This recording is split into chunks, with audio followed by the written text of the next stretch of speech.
Hello, and welcome to the NetWorker Multi-Tenancy Facility overview for NetWorker 8.0. Before I get started with NetWorker, I want to talk about why multi-tenancy is so important, and it's really all about the cloud and cloud computing.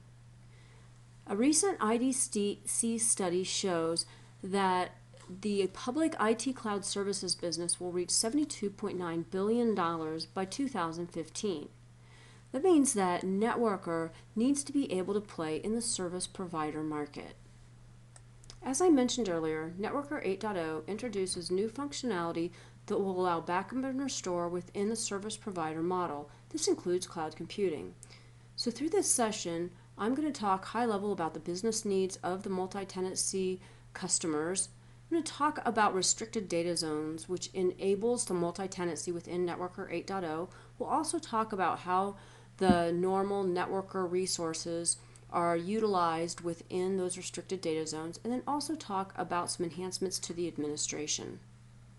Most of you probably already understand the service provider model, but I do want to touch on how we're looking at the service provider model for the multi-tenancy feature of NetWorker. Hosted backup providers will be providing customers with a service that includes the administration as well as the backup infrastructure.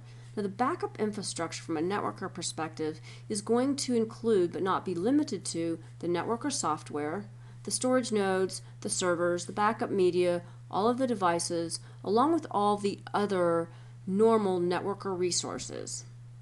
As a service provider, they're oftentimes required to ensure that each customer's data is isolated from other tenants, and that each tenant will only have permission to their respected infrastructure, resources, and data. It's also important that the service providers be able to provide the appropriate network bandwidth for the customers to successfully meet their backup and recovery windows.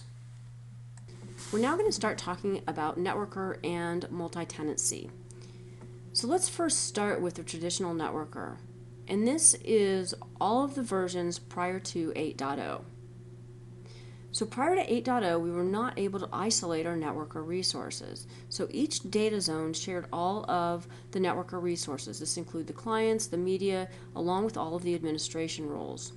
This just did not fit well with environments where multiple customers are participating in a hosted backup service with one NetWorker server. Now, the good news is that NetWorker 8.0 plays very well in the service provider model. The enabling technology is called restricted data zone, and the feature is referred to as multi-tenancy facility. So how this works is with NetWorker 8.0, we have a global administrator. That global administrator will define logical data zones for each tenant. Each tenant is then restricted to only see those NetWorker resources associated to their restricted data zone. And there are multiple levels of administration that can be assigned to the global data zone as well as the restricted data zone.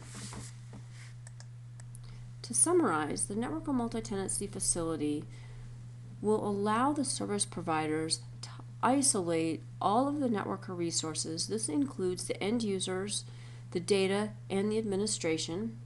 It also provides autonomy for the end users and the administrators. It also is going to have an added benefit of simplifying the chargeback for the service providers. As I mentioned earlier in 8.0, we have enhancements to the authentication and the authorization, which brings value to the multi-tenancy facility. I'd like to thank you. This concludes the overview of the NetWorker Multi-Tenancy Facility.